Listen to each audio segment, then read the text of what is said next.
Hello everyone, welcome in Kiran learners academy.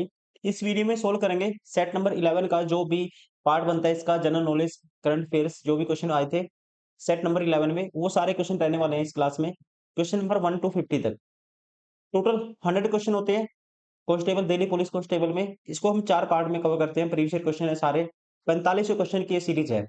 इससे पहले हमने 10 सेट कंप्लीट किए थे। ये है सेट नंबर 11 और इसका रहेगा इसमें जनरल नॉलेज। फिर सेकंड पार्ट में इसका कवर करेंगे reasoning question number 51 to 75, then numerical ability 76 to 90 तक।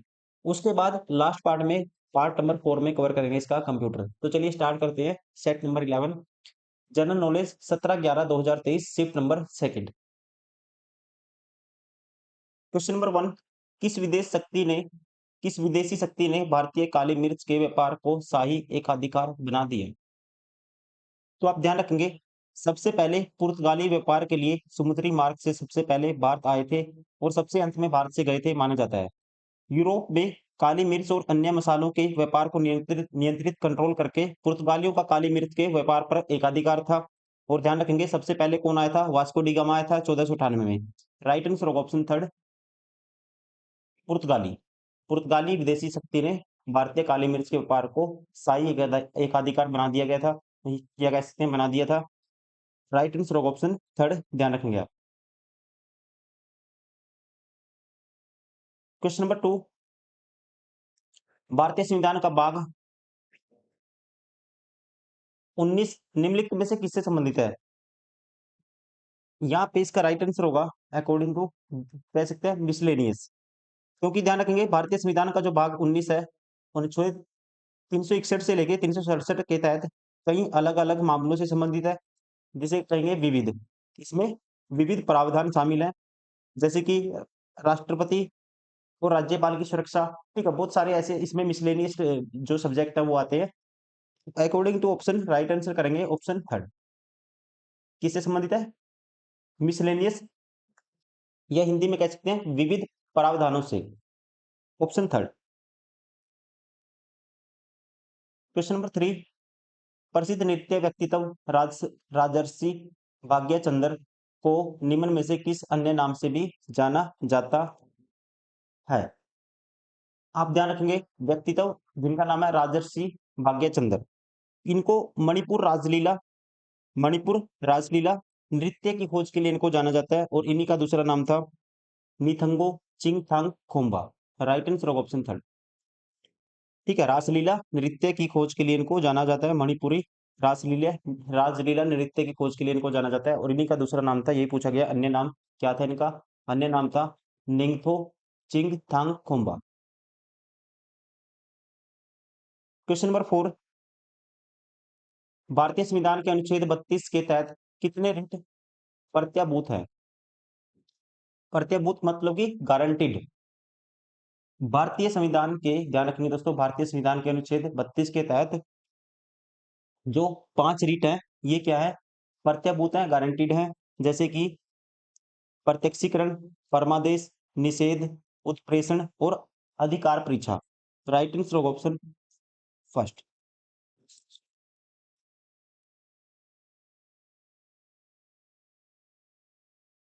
क्वेश्चन नंबर 5, राइबोसोम राइबोसोम को कोशिका से अलग करने के लिए किस प्रोसेस का यूज किया जाता है? तो इसके लिए ध्यान रखेंगे इसके लिए यूज करते हैं अल्ट्रा सेंट्रीफ्यूजेशन का।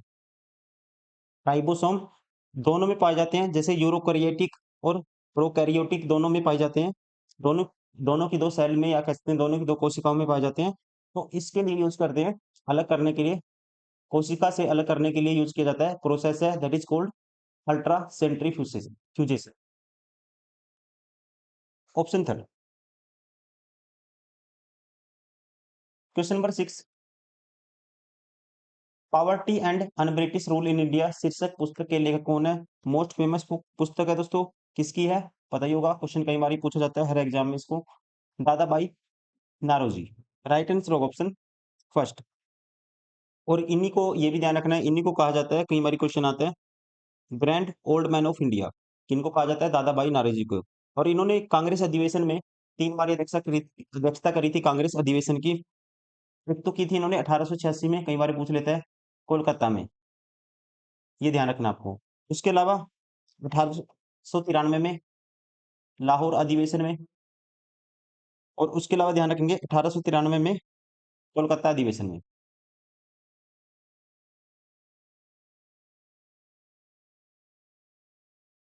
क्वेश्चन नंबर 7, सिख धर्म के निम्नलिखित गुरुओं में से कौन अंतिम गुरु थे? अंतिम गुरु का नाम है, राइट आंसर होगा ऑप्शन 4 गुरु गोविंद सिंह। गुरु गोविंद सिंह कौन थे? अंतिम गुरु, या कह सकते हैं 10वें नंबर के गुरु थे। और इन्होंने की थी खालसा पंथ की स्थापना की थी, ये भी आपको ध्यान रखना है। आनंदपुर साहिब में खालसा पंथ की स्थापना भी इन्होंने की थी, गुरु गोविंद सिंह ने। कब? 1699 में।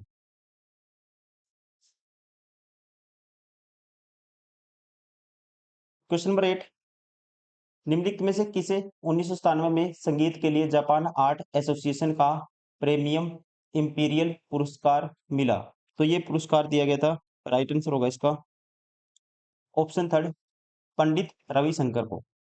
पंडित रविशंकर को दिया गया था। और ये क्या थे? सितार वादक। ये भी पूछ लेता है, पंडित रविशंकर का संबंध किससे था? सितार वादक थे ये, ध्यान रखना है। कौन थे?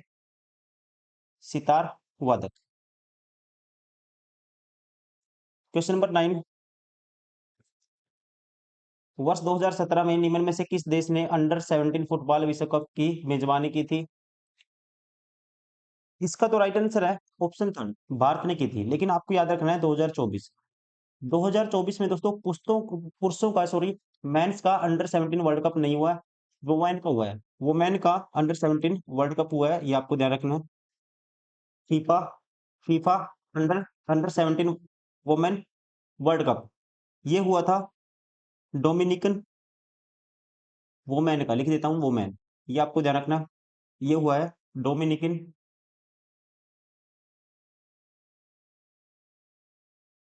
डोमिनिकन गणराज्य में। देश का नाम है डोमिनिकन गणराज्य।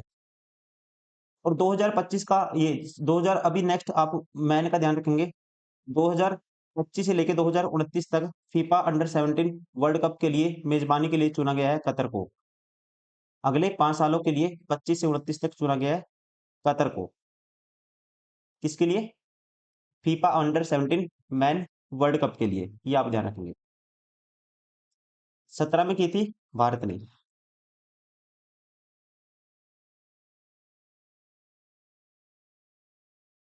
क्वेश्चन नंबर 10, 2011 की जनगणना के अनुसार कौन सा भारतीय जनसांख्यिकीय समूह आमतौर पर उच्च साक्षरता दर प्रदर्शित करता है? तो यहाँ पे इसका राइट आंसर होगा, उच्च साक्षरता दर प्रदर्शित करता है शहरी पुरुष। राइट आंसर होगा ऑप्शन 4। 2011 की जनगणना के अनुसार कौन करता है? पुरुष।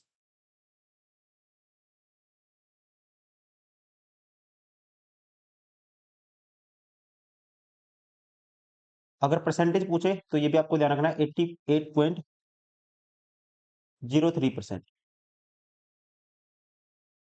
क्वेश्चन नंबर 11, भारतीय मुद्रा का अंतर्राष्ट्रीय समायोजन करने के लिए 1991 में रुपए के अवमूल्यन का निम्नलिखित में से कौन सा प्रभाव नहीं था? कौन सा प्रभाव नहीं था, ये आपको बताना है। सबसे पहले आपको ये पता होना चाहिए अवमूल्यन दोस्तों क्या होता है। विदेशी जो मुद्रा है उसके रिलेशन में रुपए के मूल्य में जो कमी आती है, उसे रुपए का अवमूल्यन कहा जाता है। उसे क्या कहा जाता है? रुपए का अवमूल्यन। विदेशी मुद्रा के जो रिलेशन में रुपए में जो कमी आएगी उसे बोलते हैं रुपए का अवमूल्यन। और इससे निर्यात में वृद्धि होती है, आयात महंगा होता है, कह सकते हैं आयात में कमी आती है। इसका प्रभाव नहीं है, ये आपको बताना है। प्रभाव कौन सा नहीं है? राइट आंसर होगा आयात में वृद्धि। वृद्धि नहीं होगी, कमी आएगी, option second. Question number 12, Indo Islamic निर्माण में डैश और चूना गारा निर्माण का एक महत्वपूर्ण घटक था। ध्यान रखेंगे, इंडो इस्लामिक वास्तुकला की कुछ विशेषताएं होती हैं, जैसे ऊंचे गुंबद, टावर या मीनारें, और मेहराब और तहखाना। इसका राइट आंसर होगा इंडो इस्लामिक निर्माण में कंक्रीट और चूना गारा निर्माण का एक महत्वपूर्ण घटक होता था। Option third. क्वेश्चन नंबर 13, औद्योगिक उत्पादन सूचकांक। The index of industrial production (IIP) is an index that shows the growth rates in different industry groups of the economy in the fixed period of time. What is the base year of IIP? IIP के लिए ध्यान रखेंगे, index of industrial production के लिए जो base year है ये है ऑप्शन थर्ड 2011-12।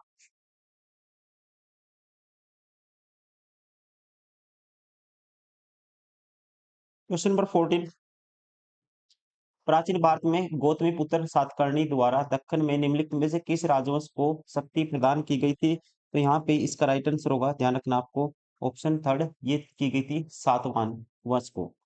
किसको की गई थी? सातवाहन वंश को। राइट आंसर होगा ऑप्शन थर्ड। और गौतमीपुत्र सातकर्णी को सातवाहन वंश का सबसे महान राजा माना जाता है, ये भी आपको ध्यान रखना है। क्वेश्चन नंबर 15, निम्नलिखित में से कौन सा त्योहार मुख्य रूप से पारसी समुदाय द्वारा मनाया जाता है? पारसी समुदाय द्वारा इनमें से मनाया जाने वाला त्योहार है ऑप्शन सेकंड जश्न ए मीरागन। Option second is correct. Question number 16, Bharat सरकार की किस पहल का एक नया चरण 2022 में कचरा मुक्त शहर बनाने की समग्र दृष्टि और मल कीचड़ प्रबंधन सहित अपशिष्ट जल उपचार के नए घटक के साथ शुरू किया गया था? कौन सी पहल थी ये? किस पहल का एक नया चरण शुरू किया गया था, ये आपको बताना है। तो ये शुरू किया गया था, ध्यान रखेंगे आप, राइट आंसर होगा, इसका नाम है स्वच्छ भारत मिशन 2.0। कब लॉन्च किया गया था इसको? अक्टूबर 2021 में।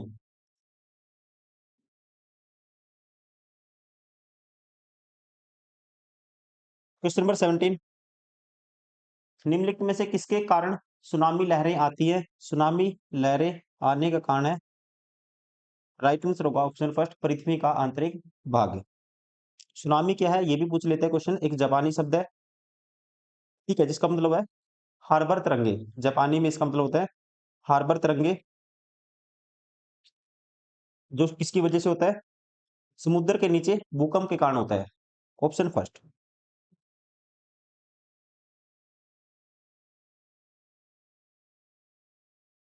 क्वेश्चन नंबर 18, 2021-22 में भारत को जूट का सबसे बड़ा आयातक कौन सा देश था?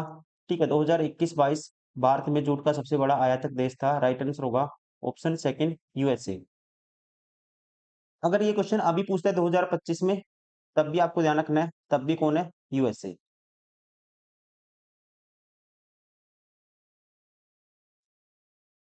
Question number 19,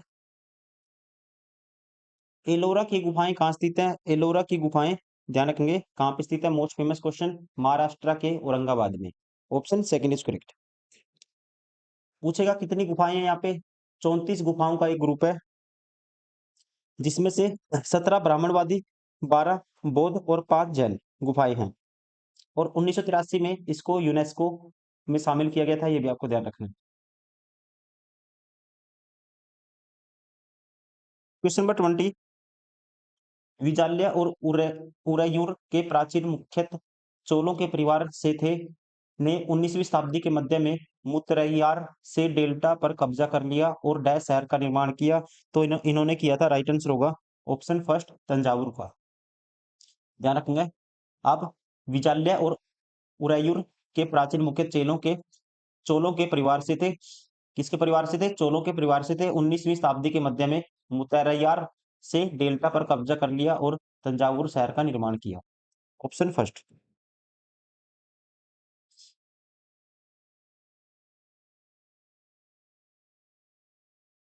question number 21, Bharat की दशकीय जनगणना किस जनगणना अधिनियम के तहत की जाती है?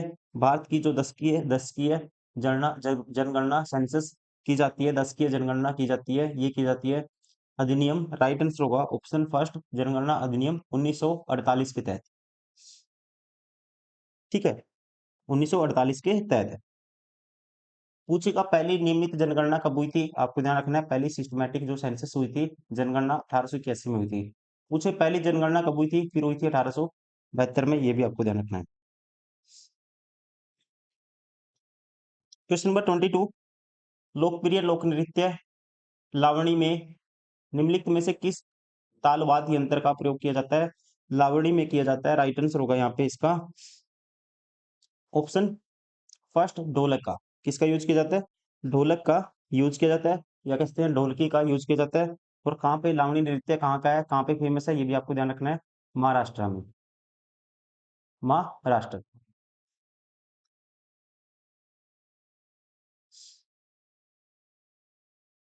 क्वेश्चन नंबर 23, राज्य लोक सेवा आयोग के अध्यक्ष को निम्नलिखित में से किसके द्वारा हटाया जा सकता है? तो इनको हटाया जा सकता है, ध्यान रखना आपको, राज्य लोक सेवा आयोग को हटाया जा सकता है, लोक सेवा आयोग के अध्यक्ष को हटाया जा सकता है, ऑप्शन थर्ड भारत के राष्ट्रपति के द्वारा।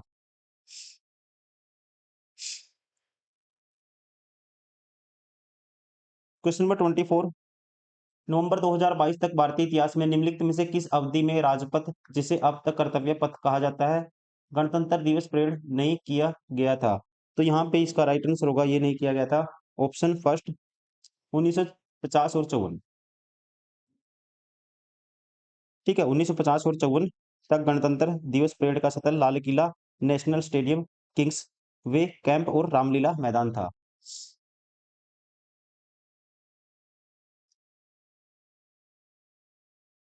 क्वेश्चन नंबर 25, निम्नलिखित में से कौन सा आज्ञा पत्र किसी लोक सेवक को उसके आधिकारिक कर्तव्यों को ठीक से करने या शक्ति का दुरुपयोग न करने का आदेश देने के लिए न्यायालय द्वारा किया जाता है? कौन सा वो आज्ञा पत्र होता है, ये आपको बताना है। तो इसे बोलते हैं, राइट आंसर होगा ऑप्शन थर्ड, दैट इज परमादेश, option third. Question number 26, dash is the largest employer of labour force in India? इसका राइट आंसर होगा, largest employer labour force in India है एग्रीकल्चर, कृषि, option second, sorry option third, क्या आएगा, agriculture. Question number 27,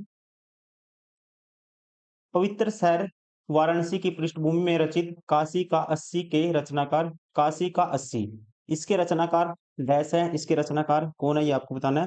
तो काशी का 80 2004 में काशीनाथ सिंह द्वारा लिखित एक हिंदी उपन्यास है, राइट आंसर होगा ऑप्शन थर्ड, काशीनाथ सिंह, कब, 2004 में। क्वेश्चन नंबर 28, निम्नलिखित में से किसने an autobiography of an unknown Indian लिखी है? तो ये है जो, ध्यान रखना आपको, autobiography of an unknown Indian, ये है ऑप्शन फर्स्ट नीरद सी चौधरी की, नीरद सी चौधरी, ऑप्शन फर्स्ट। कब लिखी थी? 1951 में। क्वेश्चन नंबर 29, भारतीय संविधान का निम्नलिखित में से कौन सा भाग राज्य के नीति निर्देशक सिद्धांतों से संबंधित है? राज्य के नीति निर्देशक सिद्धांत आएंगे, ध्यान रखेंगे, भाग 4 में, राइट आंसर होगा option part 4, option first. Question number 30, बार की 2011 की जनगणना के अनुसार किस केंद्र शासित प्रदेश की साक्षरता दर सबसे कम थी, लोवेस्ट लिटरेसी रेट? किस टेरिटरी यूनियन टेरिटरीज की सबसे लोएस्ट लिटरेसी रेट थी, ये आपको बताना है। तो यहाँ पे जो राइट आंसर होगा इसका ये थी, सबसे ज्यादा पूछे तो आपको याद रखना है लक्षद्वीप, कितनी है, 91.85% लगभग। और सबसे कम पूछा इसने, तो यहाँ पे ऑप्शन में आएगा दादर और नागर हवेली, इसकी थी 76.34%, राइट आंसर होगा ऑप्शन सेकेंड। क्वेश्चन नंबर 31, संविधान निर्माताओं द्वारा डैश को प्रख्यापित पूर्ण स्वराज घोषणा की स्मृति में हर वर्ष 26 जनवरी को गणतंत्र दिवस मनाने का निर्णय लिया गया था? तो दोस्तों ध्यान रखेंगे, भारतीय राष्ट्रीय कांग्रेस ने 19 दिसंबर 1929 को अपने लाहौर सत्र में ऐतिहासिक पूर्ण स्वतंत्रता प्रस्ताव पारित किया था, और 26 जनवरी 1930 को एक सार्वजनिक घोषणा की गई थी और 26 जनवरी को कांग्रेस पार्टी ने भारतीयों से स्वतंत्रता दिवस के रूप में मनाने का आग्रह किया था। तो यहाँ पे राइट आंसर होगा ऑप्शन थर्ड 26 जनवरी 1930। क्वेश्चन नंबर 32, भारतीय बास्केटबॉल महासंघ की स्थापना किस वर्ष की गई थी? ये क्वेश्चन 2 बार ही पूछा गया था दिल्ली पुलिस में। तो इसका राइट आंसर होगा ऑप्शन थर्ड 1950 में। भारतीय बास्केटबॉल महासंघ की स्थापना, बास्केटबॉल फेडरेशन ऑफ इंडिया की स्थापना 1950 में की गई थी। Option third.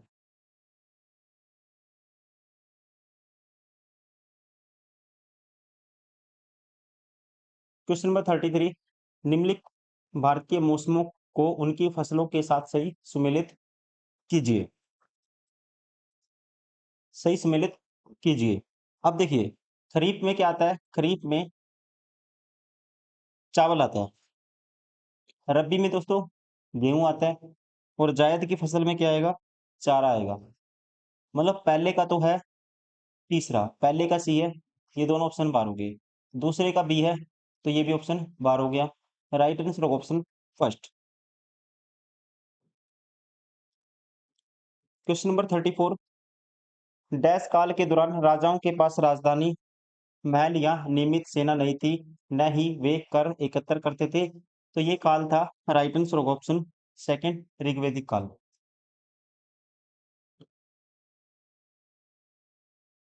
क्वेश्चन नंबर 35, अल रमेल अल रमेल वल्ली और रुक्मणी देवी अरुंडेल भारतीय नृत्य की निम्नलिखित में से किस शैली से जुड़ी थी? तो ये जुड़ी थी, ध्यान रखना आपको, right answer option third, Bharatanatyam से। भारतनाट्यम से।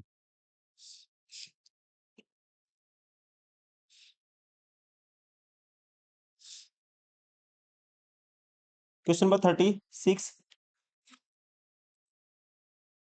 तालाब पारिस्थितिकी तंत्र का सबसे गहरा वनस्पति रहित और दलदली क्षेत्र को क्या कहा जाता है या क्या कहलाता है? तो आपको ध्यान रखना है, इसको कहा जाता है गहन अक्षेत्र। ठीक है, क्या कहा जाता है? गहन अक्षेत्र। Option first. इंग्लिश में बोलते हैं इसको the profundal zone. Question number 37, निम्नलिखित में से कौन सी प्रायद्वीपीय नदी पश्चिम की ओर बहती है? पश्चिम की ओर कौन सी प्रायद्वीपीय नदी है जो बहती है, ये आपको बताना है। तो इस नदी का नाम है, right answer option third, Narmada नदी। ठीक है, नर्मदा प्रायद्वीपीय क्षेत्र की पश्चिम की ओर बहने वाली सबसे बड़ी नदी है, ये आपको ध्यान रखना है। कहाँ से निकलती है? मध्य प्रदेश से। मध्य प्रदेश से कहाँ से निकलती है, ये भी आपको ध्यान रखना है, अमरकंटक से निकलती है मध्य प्रदेश के। Option third. Question number 38, Totaram Sharma, Pandit Ayodhya Prasad, Gopal Das और बाबू राम शंकर पागल दास निम्नलिखित में से किस वाद्यंत्र के प्रसिद्ध वादक थे? तो ये सभी थे, राइट आंसर होगा यहाँ पे इसका ऑप्शन सेकंड, पखवाज या पखवज। पखवज होता है बैरल की शेप का होता है, बैरल जैसी शेप होती है और दो सिर वाला ये एक ड्रम होता है।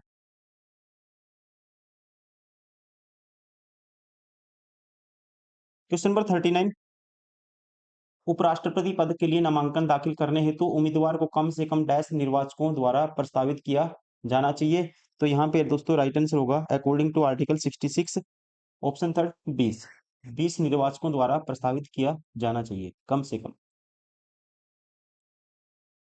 क्वेश्चन नंबर 40, निम्नलिखित में से कौन लाहौर षड्यंत्र मामले में भारत की ब्रिटिश सरकार द्वारा मृत्युदंड पाने वाले दोषियों में से एक नहीं था?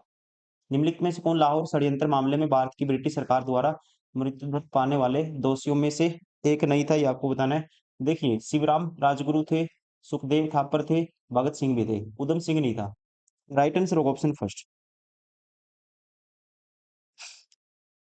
ठीक है, कौन नहीं था? उधम सिंह। 23 मार्च 1931 को किस किस को फांसी दी गई थी? भगत सिंह, सुखदेव और राजगुरु को।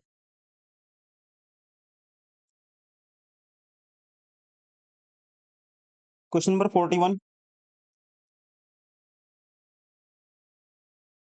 बाजार मूल्य पर शुद्ध राष्ट्रीय उत्पाद को किस प्रकार परिभाषित किया जा सकता है? तो अकॉर्डिंग टू, ध्यान रखेंगे, बाजार मूल्य पर शुद्ध राष्ट्रीय उत्पाद को बाजार मूल्य पर शुद्ध घरेलू उत्पाद और विदेश से शुद्ध आय, इसके आधार पर परिभाषित किया जा सकता है।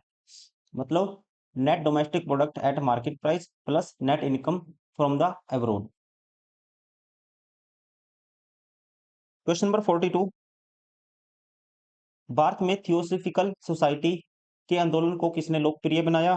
तो इसको लोकप्रिय बनाया था, राइट आंसर होगा ऑप्शन 4, एनी बेसेंट ने। एनी बेसेंट ने।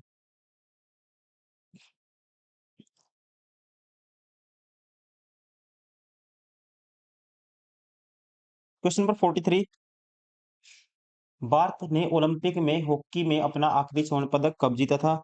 भारत ने दोस्तों आखिरी पदक जीता था, राइट आंसर होगा ऑप्शन फर्स्ट, 1980 में। टोटल 8 स्वर्ण पदक जीते हैं अभी तक भारत की टीम ने हॉकी में, याद रखना है।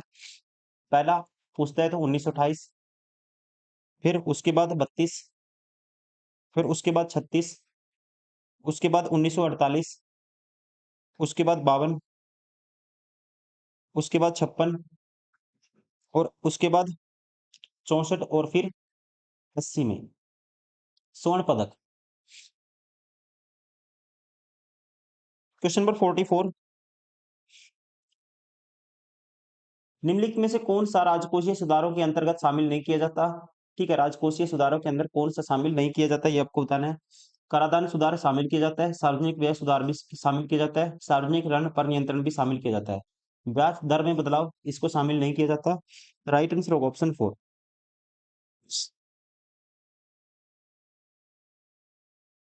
क्वेश्चन नंबर 45, उस भारतीय नर्तक की पहचान करें जिसे कुचिपुड़ी में उसके योगदान के लिए संगीत नाटक अकादमी पुरस्कार 2021 सम्मानित किया गया था। तो इनका नाम है, राइट आंसर होगा option second, N Selja. N Selja. 2025 में अभी दिए नहीं गए हैं, 2024 में टोटल मिला है कितने को? 98 कलाकारों को। ठीक है, 98 कलाकारों को दिया गया है 2024 में, जिसमें से मोस्ट फेमस है अशोक सराफ, याद रखना नाम यहीं से पूछेगा, अशोक सराफ और राजीव वर्मा, फेमस है दोनों, इनका नाम याद रखना है, बाकी सबके नाम याद रखें ना रखें, इन दोनों का याद रखना आपको। ठीक है, 2024 में टोटल 98 लोगों को दिया गया है अशोक, इनमें से जो मोस्ट फेमस है अशोक और राजीव वर्मा। क्वेश्चन नंबर 46, निम्नलिखित में से कौन राजीव गांधी खेल रत्न पुरस्कार पाने वाले पहले व्यक्ति हैं? राजीव गांधी खेल रत्न पुरस्कार पाने वाले पहले व्यक्ति है, राइट आंसर होगा यहाँ पे इसका ऑप्शन सेकंड, विश्वनाथ आनंद। इनको कब दिया गया था? 1991-92 में, ये आपको ध्यान रखना है। और राजीव गांधी खेल रत्न पुरस्कार का नाम बदलकर दोस्तों ये भी आपको ध्यान रखना है, क्या कर दिया, मेजर ध्यानचंद पुरस्कार।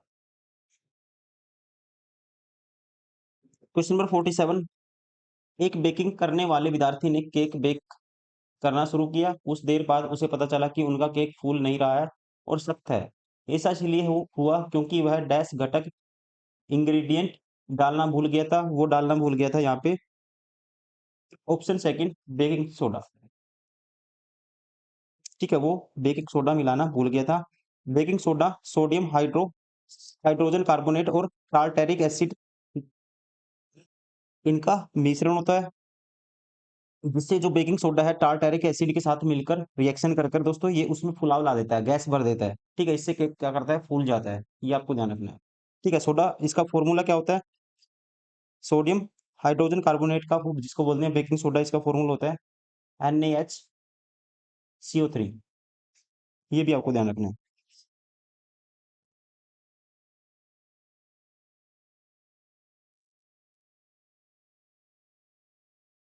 क्वेश्चन नंबर 48, निम्नलिखित में से कौन पादप कुल की सबसे प्रमुख वनस्पति है? कौन सा है जो कहता है which of the most dominant flora of the plant kingdom? पादप कुल की सबसे प्रमुख वनस्पति में आती है, राइट आंसर होगा आवर्त बीजी, ऑप्शन सेकंड, इंग्लिश में कहते हैं इसको एंजियोस्पर्म। क्वेश्चन नंबर 49, रेपो दर के संबंध में निम्नलिखित में से कौन सा सत्य है, कौन सा गलत है, ये आपको बताना है। पहला कहता है it is a single policy rate of signal that the stands of monetary policy to achieve macro economic objective of growth with price stability, अपने आप में ठीक है। यह मूल्य स्थिरता के साथ विकास के व्यापक आर्थिक उद्देश्यों को प्राप्त करने के लिए मौद्रिक नीति के रूप में रोक मौद्रिक नीति के रुख का संकेत देने वाली एकल नीति दर है। यह वह दर है जिस पर वाणिज्यिक बैंक आरबीआई से धन उधार लेते हैं, अपने आप में ठीक है। ठीक है, किससे उधार लेते हैं? आरबीआई से उधार लेते हैं दूसरे बैंक, अपने आप में उसे बोला जाता है रेपो रेट। थर्ड, यह एक नीतिगत दर है जो केंद्रीय बैंक की प्रमुखता उधार दर है और इसका नामांकन अलग अलग देशों में अलग अलग होता है, अपने आप में ये भी ठीक है। यह वह दर है जिस पर बैंक अपना धन आरबीआई के पास रखते हैं और पार्श्विक प्राप्त करते हैं, ये गलत है। क्योंकि जो दोस्तों ये फोर्थ नंबर है, ये रेपो दर की मतलब की परिभाषा नहीं है, ये डेफिनेशन है रिवर्स रेपो रेट की, जहां वाणिज्यिक बैंक अपना अतिरिक्त धन आरबीआई के पास रखते हैं और उस पर ब्याज अर्जित करते हैं। ये है रिवर्स रेपो रेट की भाषा है, ना कि मतलब की लैंग्वेज है, डेफिनेशन है, ना कि रेपो रेट की। ये गलत है, option 4 is correct. Question number 50, basaltic magma का स्रोत कौन सा क्षेत्र है? ध्यान रखेंगे आप, बेसाल्टिक मैग्मा ऊपरी मेंटल से प्राप्त होता है। राइट आंसर होगा ऑप्शन थर्ड। कहाँ से? ऊपरी मेंटल से इसको प्राप्त किया जाता है, इसलिए कह सकते हैं ऑप्शन थर्ड क्या होगा? करेक्ट होगा। कौन सा क्षेत्र है बेसाल्टिक मैग्मा का? ऊपरी मेंटल।